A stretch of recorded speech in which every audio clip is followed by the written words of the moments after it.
भाई मैं तो महाराज जी से मांग करती हूँ कि एक अलग से विंग बनाई जाए जिसमें इनका इलाज बेहतर तरीके से हो सके, इनका मानसिक भी इलाज हो सके और इनका शारीरिक भी इलाज हो सके। देखिए अभी जिस तरह का माहौल इस देश में बना हुआ है, आप रिसेंटली आप देखेंगे कि संभल में जिस तरह की बातें हो रही हैं, एक बहादुर पुलिसकर्मी ने जो साफ शब्दों में ये कहा कि भाई 52 जुम्मे पड़ते हैं और एक होली पड़ती है, तो जिस तरह सब कांव कांव करके और गीदड़ उस शेर पर चढ़ने का प्रयास कर रहे थे, तो उसी में मुझे यह फील हुआ कि एक साल में एक त्योहार हम मनाने जा रहे हैं और अगर गलती से कहीं कोई बात हो जाती है, कोई छीटा पड़ जाता है, तो ये छाती पीटने वाले ये रोना धोना गैंग जो है ये तो सड़क पर उतर जाएंगे।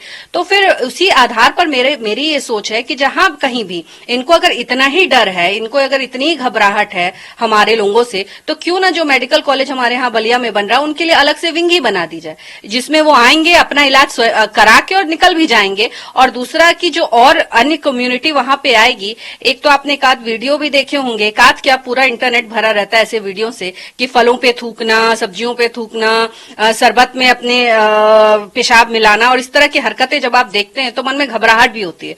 तो भाई हम तो अपनी सुरक्षा रक्षा के लिए मेडिकल कॉलेज बनवाने जा रहे हैं, हम अपने आप को चारा बनाने के लिए तो जा नहीं रहे।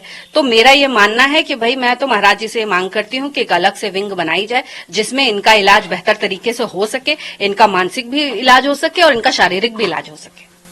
इसको लेकर के तमाम राजनीति गरमाई हुई है। विपक्षी पार्टी के कई बड़े नेताओं का कहना है, इससे भेदभाव की जो है वो भेदभाव फैलेगा, आपसी भेदभाव समझ मेरी समझ में ये नहीं आता कि क्यों जब हिंदू अपनी बात रखने का प्रयास करता है तब भेदभाव इन लोगों को समझ में आता। आप मुझे बताइए, संभल में इतने वर्षों से होली नहीं मनाई जा रही है, क्या आपने कभी सुना इन रोना पीटना गैंग वालों से कि वहां क्यों नहीं होली मनाई जाती है? कभी आपने इस गैंग से ये सुना कि वक्फ बोर्ड पे ये एक भी शब्द, हजारों एकड़ जमीन हम हिंदुओं की या अन्य कम्युनिटी की कब्जा करके बैठे हैं, कभी ये छाती पीटते हो? आप कभी नहीं सुनेंगे। जहां हिंदू की बात आती है वहां ये तिलमिला जाते हैं, अरे बाप रे बाप, अब तो हमारा वोट बैंक हम कैसे, और इनमें होड़ लगी रहती है, मैं ज्यादा खुश कर दूं तो मैं ज्यादा खुश कर दूं।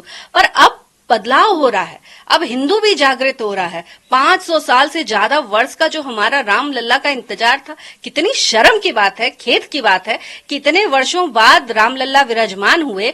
क्या आपने ये रोना पीटना गैंग वालों में से किसी एक को वहां जाके दर्शन करते देखा? नहीं देखा होगा, क्योंकि ये तो अपीजमेंट की राजनीति करते हैं। इनको तो है कि बस किसी तरह टोपी वालों को खुश कर दें और अपना वोट बटोर के रख लें। हम हिंदुओं से इनको कोई वो नहीं है। जब हिंदुओं का वोट लेने की बात आएगी तो हमको जात पात में ये बांट देते हैं। तो इस आधार पे मैं तो अभी की जो परिस्थिति है उसमें ये बिल्कुल मैं ये मांग रखना चाहती हूँ कि सारी चीजें स्पष्ट हो और एकदम क्लियर होनी चाहिए सबके सामने।